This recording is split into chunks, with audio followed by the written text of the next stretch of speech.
Assalamu alaikum wa rahmatullah. Tu pries, mais tout retombe toujours dans les mêmes péchés. Tu souris devant les gens, mais ton cœur est brisé. Et le pire, c'est que tu commences à croire que tu ne changeras jamais. Mais écoute bien, il y a une porte que tu n'as peut-être jamais ouverte.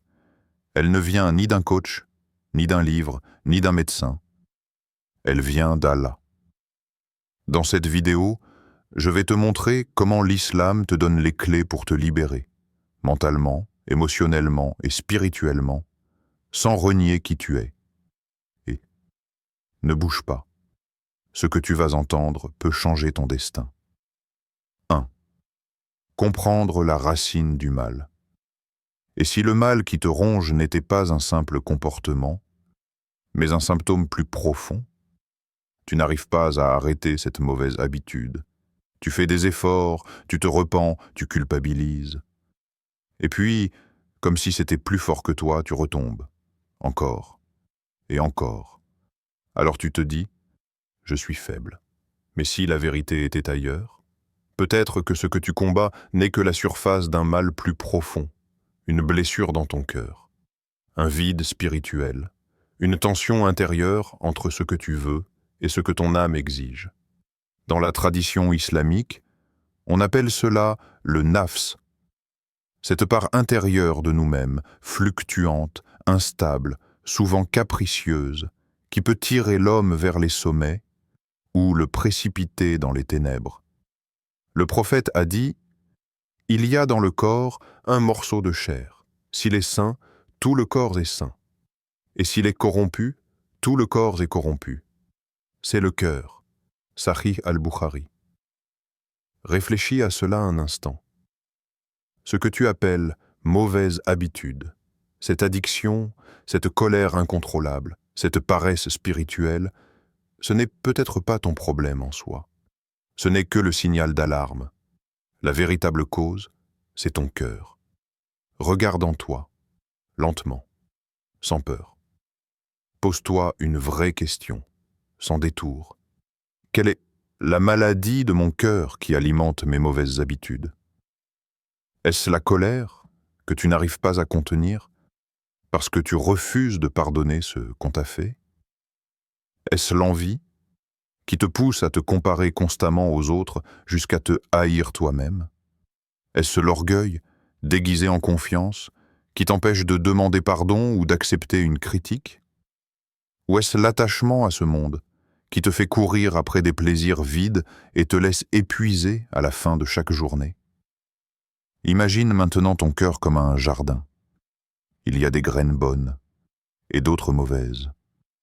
Si tu arroses la jalousie chaque jour par les réseaux sociaux, si tu nourris l'arrogance avec l'auto-justification, si tu laisses pousser la colère sans la canaliser, comment veux-tu que les fruits qui en sortent soient sains?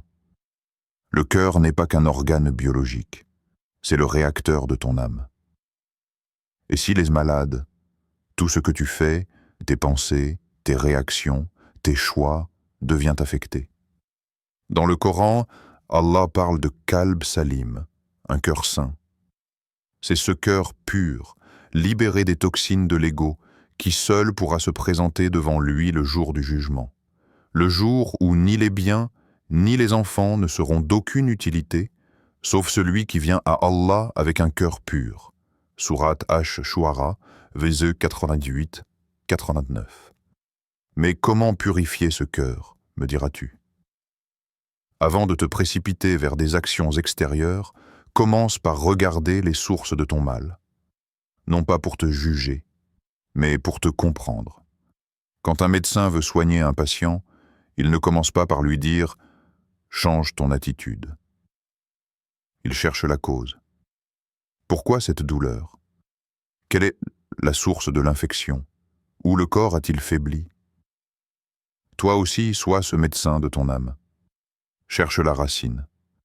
Car tant que tu t'attaqueras aux feuilles, l'arbre du mal continuera de pousser. Respire. Ferme les yeux et répète lentement, sincèrement, sans masque. Ô Allah, montre-moi ce qui ne va pas en moi. Pas ce que les gens voient, mais ce que toi seul connais. 2. La purification commence par la connexion à Allah. Ton cœur ne va pas bien. Et tu le sais. Il bat, oui. Il fonctionne, oui, mais il est lourd. Il pleure en silence. Parfois, tu ne peux même pas expliquer ce que tu ressens. Il y a ce vide, cet inconfort constant, cette fatigue intérieure qui ne part jamais. Et tu as tout essayé. Des livres, des vidéos, des routines, mais tu sens toujours que quelque chose manque. Écoute bien, ce qui manque, c'est Allah. Tu n'as pas été créé pour vivre déconnecté de lui. Tout en toi a été conçu pour revenir à lui. Ton cœur n'est pas un simple muscle. C'est le siège de la foi, le lieu de la rencontre avec ton Seigneur. Et sans cette connexion, il se dessèche. Il s'étouffe. Il s'égare. Le Coran le dit clairement. C'est par l'évocation d'Allah que les cœurs se tranquillisent. Sourate Ar-Ra'd, Versets 28. Pas par les likes, pas par l'approbation des autres, pas par les diplômes ni les voyages, par Allah. Seulement Allah. Le dhikr, le rappel d'Allah, n'est pas une formule magique. Ce sont des paroles vivantes qui lavent ton cœur, qui allègent ton âme. Quand tu dis Subhanallah, tu te rappelles que ce monde n'est rien, que lui seul est parfait. Quand tu dis Alhamdulillah, tu reconnais que tu es déjà béni, même dans la douleur. Quand tu dis Allahu Akbar, tu recentres ta vie sur celui qui est au-dessus de tous tes problèmes. Et quand tu dis La ilaha illallah, c'était comme si tu brisais, une à une, toutes les chaînes que ton cœur s'était fabriquées. Mais le dhikr ne se limite pas à des mots répétés mécaniquement. C'est un état, une présence, une intimité. Ferme les yeux un instant, inspire profondément et imagine-toi devant Allah. Pas demain, pas après la mort. Maintenant, ici. Il te voit, il t'entend, il sait ce que tu n'as jamais osé dire à personne. Et pourtant, il ne te repousse pas. Il attend, toujours, avec amour, avec douceur, avec miséricorde. La prière, c'est ta rencontre quotidienne avec celui qui t'a créé. Elle n'est pas une obligation froide. C'est un cadeau. Chaque fois que tu fais wudu, c'est comme si tu lavais ton âme. Chaque fois que tu poses ton front au sol, c'est comme si tu déposais ton fardeau à ses pieds. Et chaque fois que tu dis « Iyyaka na'budu wa iyyaka nasta'in », c'est toi que nous adorons et c'est toi que nous implorons. C'est une déclaration d'amour, de confiance, de retour. Tu n'arrives plus à dormir la nuit? Réveille-toi pour lui. Même 5 minutes avant Fajr. Dis-lui ce que tu ne peux plus garder en toi. Pleure si tu veux. Tu n'as pas à être fort ici. Car le tahajjud, ce n'est pas seulement une prière. C'est une évasion vers le calme, un rendez-vous avec le ciel quand tout le monde dort, et que toi, tu es éveillé pour celui qui ne dort jamais. Quand ton cœur saigne, ne le colle pas à ce monde. Colle-le à Allah. Répète son nom dans ton silence. Parle-lui dans ta langue, dans ton langage brisé. Tu verras, petit à petit, une lumière reviendra. Pas forcément dans tes circonstances, mais dans ton cœur. Tu veux purifier ton âme? Commence par rebrancher le fil. Ce fil entre toi et Allah n'a jamais été coupé. Tu l'as juste laissé de côté. Il est encore là. Il n'attend qu'un mot, un geste, une larme sincère. 3. Déprogrammer l'habitude par la discipline prophétique. Tu veux changer, mais tu t'épuises. Tu luttes contre une mauvaise habitude depuis des mois ou des années. Et pourtant, chaque fois que tu t'interdis quelque chose, tu finis par y revenir, parfois encore plus fort qu'avant, parce que tu essaies de briser la mauvaise habitude par la force, sans la remplacer. Or, le secret n'est pas de lutter, c'est de reprogrammer. Dans l'islam, le prophète ne nous a pas laissé seulement des principes spirituels. Il nous a légué un modèle de vie quotidien, des gestes, des paroles, des habitudes, toutes conçues pour créer un équilibre entre le corps, l'âme et l'esprit. Et aujourd'hui, la science moderne confirme ce que la Sunna enseigne depuis 1400 ans. Le cerveau humain ne supprime pas une habitude, il la remplace. Commençons dès le matin. Tu te lèves et tu ouvres ton téléphone. Et c'est plutôt cela. Fais le tasbih de Fatima après Fajr. 33 fois Subhanallah, 33 fois Alhamdulillah, 34 fois Allahu Akbar. Puis pose ton téléphone. Va marcher 5 minutes. Bois de l'eau. Cette simple routine, héritée directement du prophète, a un effet de stabilisation psychique incroyable. Elle reprogramme ton cerveau à commencer la journée dans la gratitude et la conscience d'Allah, plutôt que dans la distraction. Tu te plains tout le temps? On ne t'en veut pas. Le monde est dur. Mais la plainte constante nourrit ton insatisfaction. Et le prophète t'a déjà donné un antidote.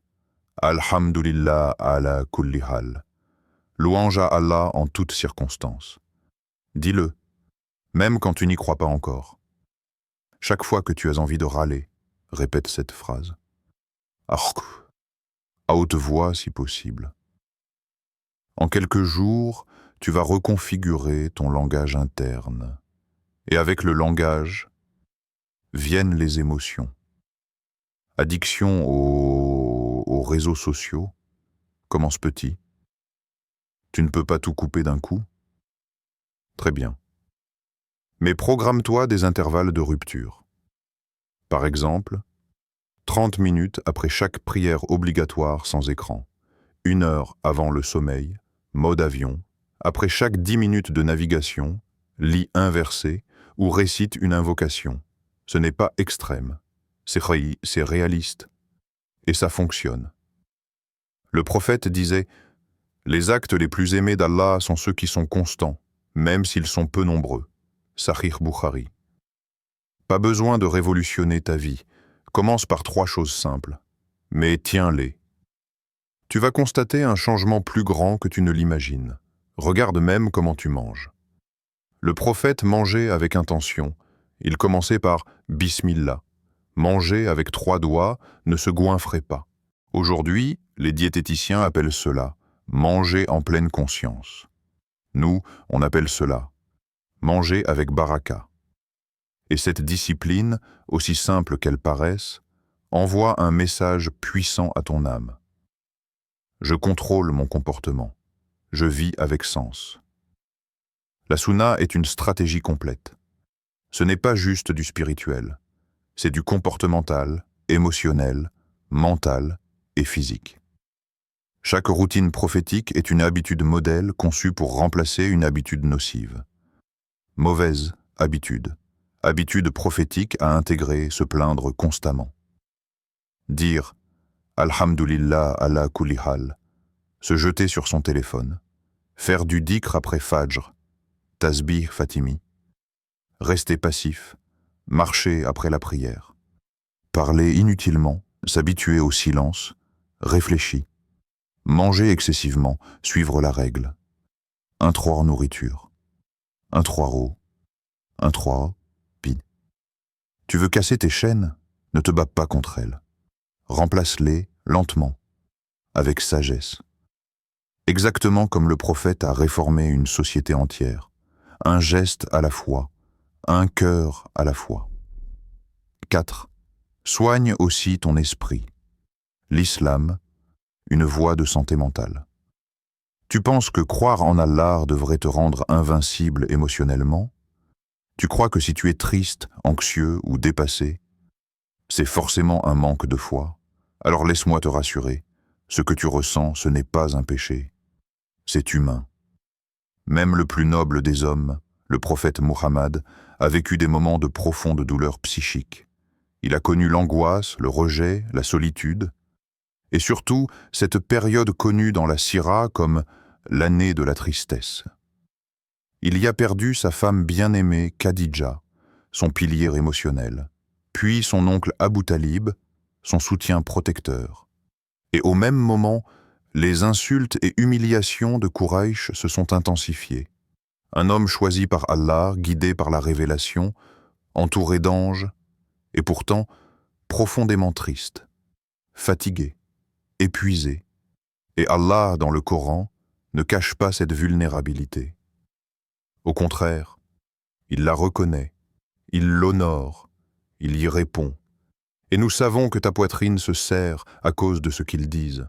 Sourate Al-Hijr, verset 97. Oui, ton Seigneur voit ton anxiété. Ton Seigneur entend ton soupir. Ton Seigneur sait ce que tu caches même à ceux qui t'aiment. Et il ne te dit pas, sois fort. Il ne te dit pas, ignore la douleur. Il te donne un remède simple et direct, glorifie ton Seigneur par sa louange et sois parmi ceux qui se prosternent. Ce que la psychologie moderne redécouvre aujourd'hui, la méditation consciente, la pleine présence, la gratitude, la prosternation du corps pour libérer l'esprit, l'islam l'a transmis depuis 1400 ans, dans le Coran et la Sunna. Des études récentes montrent que la prostration régulière, sujude, diminue les niveaux de cortisol, l'hormone du stress. Le dhikr améliore la concentration, réduit l'anxiété et régule le rythme cardiaque. La gratitude journalière a des effets mesurables sur la réduction des symptômes dépressifs. La prière 5 fois par jour introduit un rythme psychobiologique régulateur, comme un ancrage émotionnel. Et nous, musulmans, nous avons déjà ces outils dans nos mains. Mais voilà le problème. Beaucoup de musulmans vivent en leur foi comme une obligation mécanique, et non comme un remède vivant. Tu peux prier sans te connecter. Tu peux jeûner sans purifier ton cœur. Tu peux porter la foi tout en portant un fardeau mental écrasant. Et si tu t'arrêtes un instant pour respirer, pour vivre vraiment ta prière, ton dhikr, ton silence intérieur, tu verras que l'islam ne te dit jamais d'ignorer ta douleur. Il te dit juste « Viens la déposer ici, auprès de moi ». Un jour, un compagnon vint voir le prophète et lui dit « Ô messagère d'Allah, mon cœur est dur. » Et que lui a-t-on répondu? Pas une insulte, pas une critique, mais une prescription spirituelle. Fais des caresses à l'orphelin et donne à manger aux pauvres. Autrement dit, reconnecte-toi à Allah, à l'humain, à la vie vraie. La souffrance mentale n'est pas une honte. C'est un signal, une alarme sacrée. Et parfois, elle te dit « Tu t'es trop éloigné de ton origine. » Reviens doucement, avec compassion envers toi-même. Lis un verset comme on lit une lettre d'amour. Fais du dhikr comme on s'accroche à une corde. Fais une prosternation comme on rend les armes. L'islam ne te veut pas invincible. Il te veut sincèrement humain et entièrement tourné vers Allah. 5. Protège ton environnement, purifie tes fréquentations. Tu fais des efforts, tu veux changer, tu avances. Et puis tu rechutes. Encore, tu te dis « j'ai un problème de volonté ». Mais regarde autour de toi. Pas juste en toi, autour. Peut-être que le poison est dans ton environnement.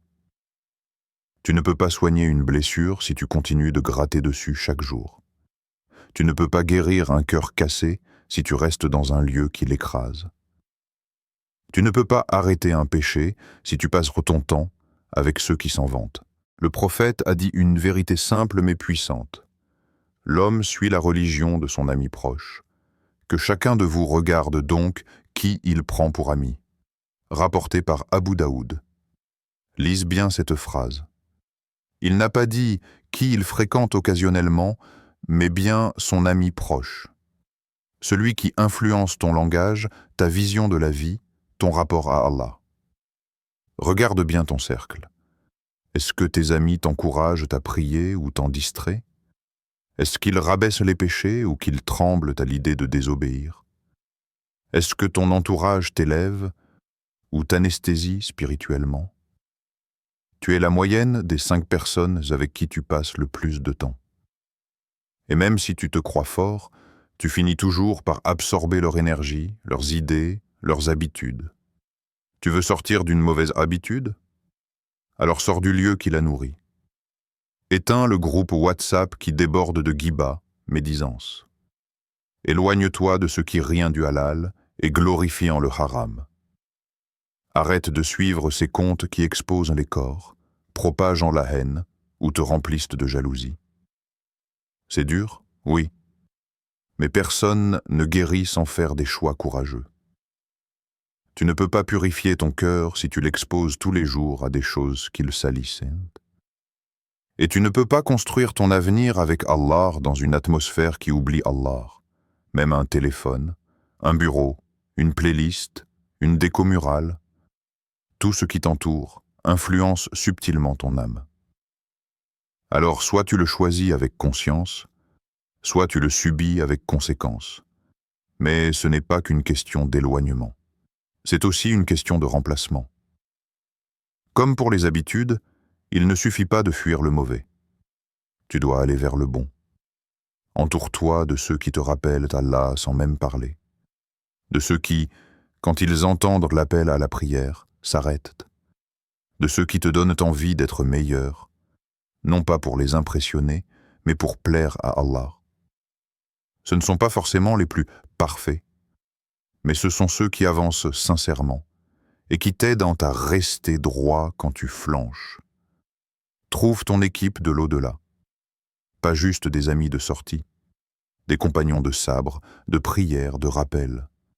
Des gens qui, au jour du jugement, pourront dire « Ya Allah, je l'ai vu faire le bien, je l'ai vu te chercher ». Rappelle-toi cette image donnée par le prophète. L'exemple du bon compagnon et du mauvais compagnon est comme celui du vendeur de musc et du forgeron. Le premier t'offre du parfum, ou tu en achètes, ou tu en ressors parfumé. Le second brûle tes vêtements ou t'imprègne de mauvaise odeur. Sahih al-Bukhari. Tu ne ressors jamais neutre d'une fréquentation. Tu avances ou tu recules. Tu t'élèves ou tu t'abîmes. 6. Avance, même si c'est lentement tu veux changer, mais parfois tu sens que c'est trop dur, trop lent, trop flou. Tu fais un pas, et puis tu recules 2, tu pries, et tu doutes. Tu avances, et puis tu chutes. Écoute bien ceci, tu n'es pas seul, et surtout, tu n'es pas invisible. Allah ne cherche pas des esclaves parfaits, il cherche des cœurs sincères qui reviennent encore, même après l'erreur. Le prophète a dit « Les œuvres les plus aimées d'Allah sont celles qui sont constantes, même si elles sont peu nombreuses. » Sahih al-Bukhari. Tu n'as pas besoin de faire beaucoup, tu as besoin de tenir un peu chaque jour. Un pas, un verset, une prière sincère, un dhikr entre 2 moments de stress, une larme dans une nuit silencieuse. Rien de tout cela n'est petit pour celui qui voit tout. Imagine une plante. Tu ne la forces pas à grandir. Tu l'arroses, tu l'exposes à la lumière, tu la protèges du vent. Puis, tu la laisses pousser. Ton cœur, c'est pareil. Arrête de vouloir des résultats instantanés. Les vraies transformations sont invisibles au début. Ce n'est pas spectaculaire. Ce n'est pas instagrammable, mais c'est réel. Et c'est ce que préfère Allah. Et si tu as chuté, essaye encore, et encore, et encore. N'ayez pas honte de recommencer. Ayez peur seulement d'abandonner. Chaque fois que tu dis « Astaghfirullah », même fatigué, même distrait, chaque fois que tu pries, même en luttant contre ton nefs, chaque fois que tu dis « Bismillah » avant de lutter contre une mauvaise habitude, le ciel t'entend, les anges écrivent et Allah t'approche. Ce que tu fais peut te sembler rien. Mais aux yeux d'Allah, c'est un signe que ton cœur vit encore. Ne laisse pas le shaitan te convaincre que tu es trop loin, trop sale, trop perdu. Le shaitan ne craint pas que tu sois imparfait. Il craint que tu sois persévérant. Prends l'exemple d'un homme qui grimpe une montagne. Il glisse, il tombe, il se fatigue, mais chaque mètre parcouru est plus proche du sommet. Et maintenant, rappelle-toi, quand mon serviteur s'approche de moi d'un empan, je m'approche de lui d'une coudée. Et s'il vient à moi en marchant, je viens à lui en courant. Hadith Qudsi, Sahih al-Bukhari. Allah ne te demande pas de courir, mais de marcher vers lui, même lentement. Et lui, il court vers toi. Sois doux avec toi-même. Répare doucement. Avance tranquillement. Et chaque matin, dis-toi, je ne suis peut-être pas encore arrivé, mais je ne suis plus à l'endroit où j'ai chuté hier. Continue. Même à petits pas. Car chaque pas vers Allah est une victoire invisible mais éternelle. Tu n'es pas brisé, tu es en cours de guérison. Ce que tu vis maintenant n'est pas une punition, c'est un rappel. Une invitation d'Allah à revenir à lui. Tu peux changer et tu peux guérir, pas d'un coup, mais un pas, une prière, un rappel à la foi. Commence aujourd'hui. Répète un nom d'Allah. Supprime une tentation, garde un verset en toi et regarde ta vie changer. Abonne-toi maintenant à Nord Vision, car chaque vidéo ici est un pas de lumière vers la paix intérieure. Laisse en commentaire le nom d'Allah que tu vas invoquer ce soir pour qu'il t'aide à briser tes chaînes. Et surtout, n'oublie pas, Allah ne t'a jamais abandonné.